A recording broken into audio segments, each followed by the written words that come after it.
कलयुग में मनुष्य अपने कर्मों का फल भुगतेंगे। बेमौसम बारिश, आंधी तूफान, जल संकट का सामना करेंगे। हिंदू शास्त्रों के अनुसार अब तक 3 युग, सतयुग, त्रेता युग और द्वापर युग बीत चुके हैं और जो चल रहा है वह कलयुग है। पुराणों के अनुसार कलयुग के साथ ही दुनिया समाप्त हो जाएगी। यह ऐसा युग है जिसमें सत्य, दया, करुणा, कर्तव्य व अहिंसा का ह्रास होता है और पापियों की संख्या बढ़ती है। ऐसे में कलयुग में भगवान को कैसे प्राप्त करें जिससे कठोर साधना के बिना भी आप पर बनी रहेगी ईश्वर की कृपा। नमस्कार दोस्तों, छोटका बाबा चैनल पर आप सभी का स्वागत है। यदि आप भी कलयुग के प्रकोप से बचने के लिए प्रभु का सहारा लेना चाहते हैं, वीडियो को लाइक और चैनल को सब्सक्राइब जरूर करें और हाँ, कमेंट में राधे राधे जरूर लिखें। चलिए शुरू करते हैं। आज कलयुग का कहर किसी से छुपा हुआ नहीं है। कलयुग के इस घोर अंधेरे में नित्य मानवता को शर्मसार करने वाली घटनाएं होती हैं। ना तो कोई किसी की हत्या करने से चूकता है, ना ही धोखा देने से। माताओं बहनों का लिहाज भी किसी को नहीं रह गया है। हम हमारी बेटियों के बलात्कार की घटनाएं सुनते हैं। आजकल तो स्त्रियां भी कुछ कम नहीं, वे भी कभी कभार अपनी हरकतों से कलयुग के प्रकोप का प्रमाण दे देती हैं। दिन ब दिन मानवता संकट में प्रतीत होती है। ऐसे में कई लोगों का प्रश्न है, आखिर भगवान कहाँ है? आखिर कैसे प्रभु को प्राप्त कर सके इस कलयुग में? चलिए जानते हैं। दोस्तों, आप स्वयं ही सोचिए, आजकल के मनुष्य भगवान के प्रति सच्चा श्रद्धा भाव रखते हैं? क्या वे ईश्वर को मुसीबत के अलावा कभी याद करते हैं? मित्रों, जहां ईश्वर के प्रति कोई श्रद्धा भाव नहीं है, जहां उनका कोई सम्मान नहीं है, उन्हें कोई याद नहीं करता, वहां भला ईश्वर कैसे सहायता करेंगे?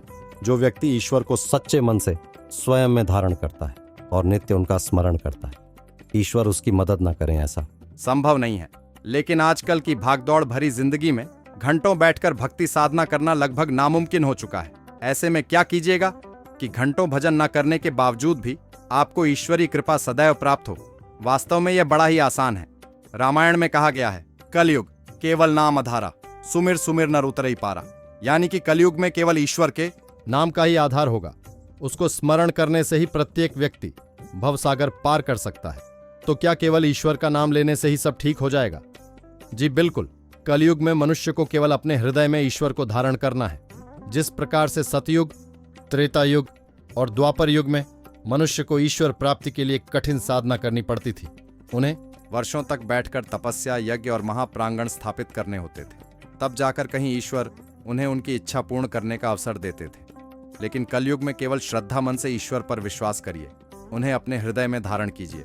आप जब भी जिस भी स्थिति में ईश्वर को याद कर सकते हैं, अवश्य ही उनका स्मरण कीजिए। यदि आपने अपने जीवन में पाप भी किए हैं तो भी ईश्वर के स्मरण के द्वारा उनसे छुटकारा पाया जा सकता है।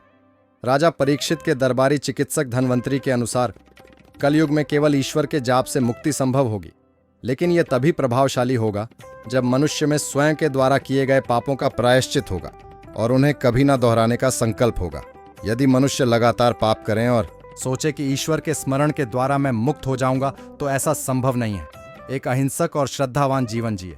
कलयुग के लिए चैतन्य महाप्रभु का महामंत्र। मित्रों, इसी कलयुग में आज से लगभग 500 वर्ष पूर्व चैतन्य महाप्रभु ने अपनी कृष्ण भक्ति के द्वारा लोगों को इस युग में ईश्वर प्राप्ति का मार्ग बताया था। कहा गया है कि चैतन्य स्वयं श्री कृष्ण का एक अवतार थे और उनका जन्म केवल कलयुग में लोगों का मार्गदर्शन करने के लिए हुआ था। उन्होंने कहा था कि ईश्वर प्राप्ति से सुलभ कुछ नहीं और इससे दुर्लभ कुछ नहीं। चैतन्य महाप्रभु कलयुग वासियों को वरदान दिया था कि जो भी व्यक्ति मेरे बताएं इस मंत्र का उच्चारण करेगा, उसका जीवन निसंदेह सफल होगा।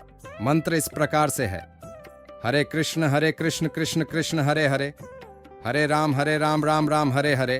तो दोस्तों, आज के लिए बस इतना ही। उम्मीद करता हूं हमारे द्वारा दी गई जानकारी आपको पसंद आई होगी। मित्रों, अगर ये वीडियो पसंद आई हो तो वीडियो को लाइक शेयर जरूर करें और कमेंट करना ना भूलें। दोस्तों, अगर आपने हमारा चैनल सब्सक्राइब नहीं किया है तो सब्सक्राइब जरूर करें।